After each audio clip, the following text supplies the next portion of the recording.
The president's MAGA absolutism is also a challenge to the foundations of the Anglo-American political tradition, to the settlement of the Glorious Revolution, and the defeat of Stuart claims of divine right and parliamentary subordination. Another way to understand this is that Trump does not see himself as a constitutional officer. His power, as he sees it, flows from his own person, not the office and certainly not the people, whose only role, in his view, is to legitimize his desires. Trump is an anti-constitutional figure, whose very presence on the American political scene is nothing less than a full-spectrum assault on Republican government and democracy. And it is a testament to the rot in our political system that in a little less than a year, he has, with the help of Republicans in Congress, put the American Republic on life support, where it struggles with the creeping sickness of despotism. In fairness to Trump, however, he is not solely to blame for the present state of affairs. His claim to unlimited president power rests significantly on the work of the Chief Justice of the United States, John Roberts. In Trump versus United States, Roberts and his Republican colleagues anointed the office of the presidency with immunity from criminal prosecution for official acts, defined, somewhat vaguely, as anything extending from the president's core constitutional powers.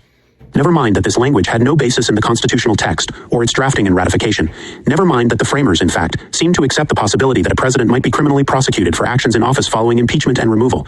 For Roberts, judicial accountability for wrongdoing was secondary to separation of powers and the energy of the executive. The president, in his view, has to be able to act, and the aim of Trump versus U.S. was to allow the president to perform the full breadth of his duties without ever needing to look behind his back.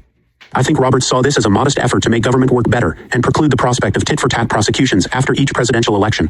But to Trump, Roberts' ruling was a license to unleash himself on the constitutional order. Perhaps this is why, after delivering his first speech to Congress last year, Trump thanked Roberts, gratitude for a Supreme Court that gave him license to act as sovereign. The American public, then, is left not with a president, but with a man who imagines himself master and behaves like a tyrant. A man whose agents brutalize ordinary citizens and then defames them in the wake of their deaths, who has turned the nation's law enforcement apparatus against his political enemies, and who threatens the nation's allies with military force.